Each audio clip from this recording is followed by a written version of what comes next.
What is sociocultural theory of cognitive development all about? In the 20th century, a Russian psychologist named Lev Vygotsky developed a theory of cognitive development in children known as sociocultural theory of cognitive development.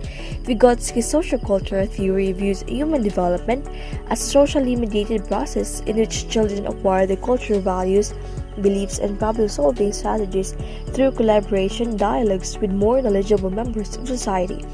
He believed that social interactions with adults and more learned peers can facilitate a child's potential for learning. Without this interpersonal instruction, he believed children's minds would not advance very far as their knowledge would be based only on their own discoveries. Vygotsky's theory comprised of concepts such as culture-specific tools, private speech, and the zone of proximal development. So let's now talk about culture-specific tools. Every function in the child's cultural development appears twice.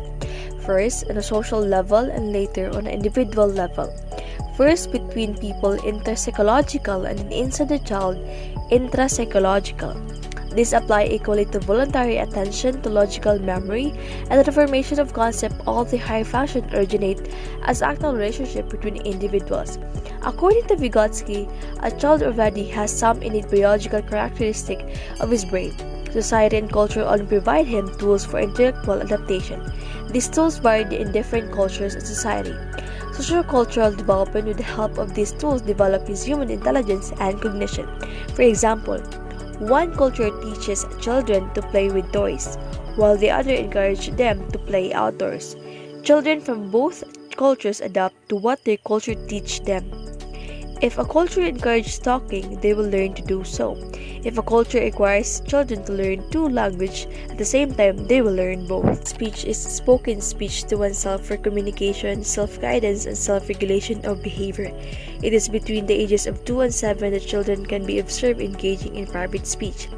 Through private speech, children begin to collaborate with themselves in the same way a more knowledgeable other adults collaborate with them in the achievement of a given function. Vygotsky said in 87 notes that private speech does not merely accompany a child's activity, but acts as a tool used by the developing child to facilitate cognitive processes such as overcoming tasks, obstacles, enhancing imagination, thinking, and conscious awareness. So now let's talk about ZPD, or proximal development.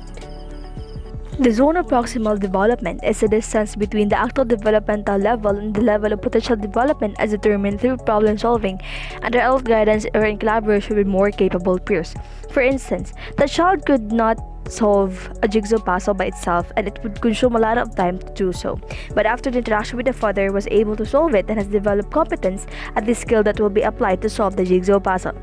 Vygotsky sees the zone of proximal development as the area where the most sensitive instruction or guidance should be given, allowing the child to develop skills they will then use on their own, developing higher mental functions.